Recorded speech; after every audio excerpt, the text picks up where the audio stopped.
लक्ष्मी माता की जय। तर मी लक्ष्मी तुमचं स्वागत करीत आहे माझ्या चॅनलवरती। आणि आमच्या घरी ना महालक्ष्म्याचा सण आहे, तर आम्ही ह्या महालक्ष्म्या बसवलेल्या आहेत आणि आम्ही मराठवाड्यातले आहेत म्हणून आमच्याकडं महालक्ष्म्याच म्हणतात। तर खरं तर ह्याला गौराई असं म्हणतात, पण आमच्याकडं महालक्ष्मी असं म्हणतात।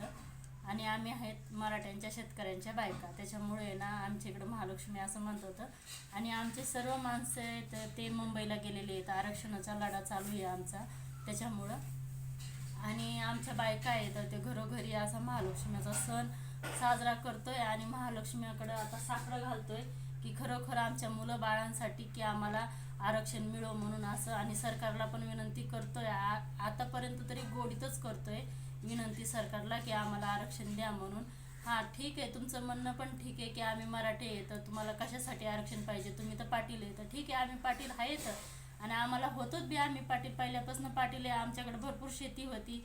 पण आता आमची परिस्थिती अशी आहे की आमच्याकडे अर्धा एकर पण शेती नाही आहे, आमची मुलं बाळं शिकताय, भरपूर टक्केवारी पण आणताय, पण त्याला नोकरी लागत नाही आहे। आणि त्याला नोकरीसाठी आहे ना आम्हाला आरक्षणची गरज आहे, कारण की आज आमच्यावर जी परिस्थिती आली आहे ना ती अशी कोणावर येऊ नये म्हणून ही आमची कळवळीची विनंती आहे। कारण की आज जे आमच्या बायका जे जात नव्हत्या कुठं कामाला, त्या आज आमच्या बायकांना कामं करावं लागायला लागले। तर शेतीतले तर ठीक आहे, शेतकऱ्यांच्या तर शेतीत बायका कामं करतात, पण जे शहरांनी राहतात मराठी लोक त्यांच्या बायकाला पण असं दुसऱ्याच्या घरात जाऊन कामं करावं लागायला लागलेत। इतके हलके आमच्यासाठी कामं हे व्यवस्थित नव्हते, पण आमच्या पोटासाठी हे कामं आम्हाला आता करणं जरुरी येतं आणि आमचे मुलं बाळं शिकवणं पण जरुरी आहे। आम्ही इतके कष्ट करून आमचे मुलं बाळं शिकवतो आणि त्याचा काही फायदा होत नाही आहे, हे असं कसं होणार आहे।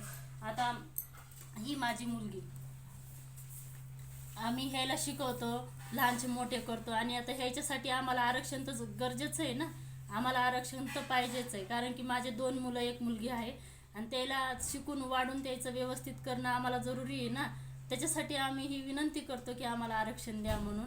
आणि जे आमचे मराठे मावळे गेलेले आहेत मुंबईला लढ्यासाठी, तर त्याला पण आम्ही सांगतो की शांततेमध्ये लढा करा, कारण की आपल्याला लोक आज काही म्हणतात तसं नाही म्हणायला पाहिजे आणि आपला जो लढा आहे तो चांगला चालला पाहिजे।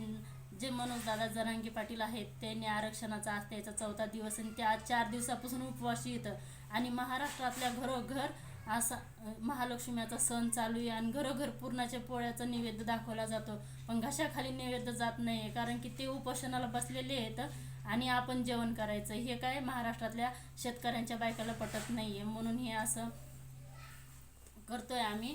आणि हे आमच्या गौरी माता आहे तर त्याला पण आम्ही साकडं घालतोय की लवकरात लवकर आम्हाला आरक्षण मिळो आणि आमच्या मुलाबाळांना चांगलं शिक्षणामध्ये चांगल्या ह्याच्यामध्ये यश प्राप्ती मिळो आणि चांगल्या नोकऱ्या लागो, हीच मी त्याच्या चरणी प्रार्थना करते। आणि माझे एवढे 2 शब्द थांबवते, कारण की ना मला जास्त बोलता येत नाही कॅमेरासमोर, जे आहे ते मी तुम्हाला स्पष्टीकरण बोलत आहे, कारण जसं आहे तसं माझं साधं भोळं आहे, त्याच्यामुळं काही चुकलं असेल तर माफ करा। तर धन्यवाद।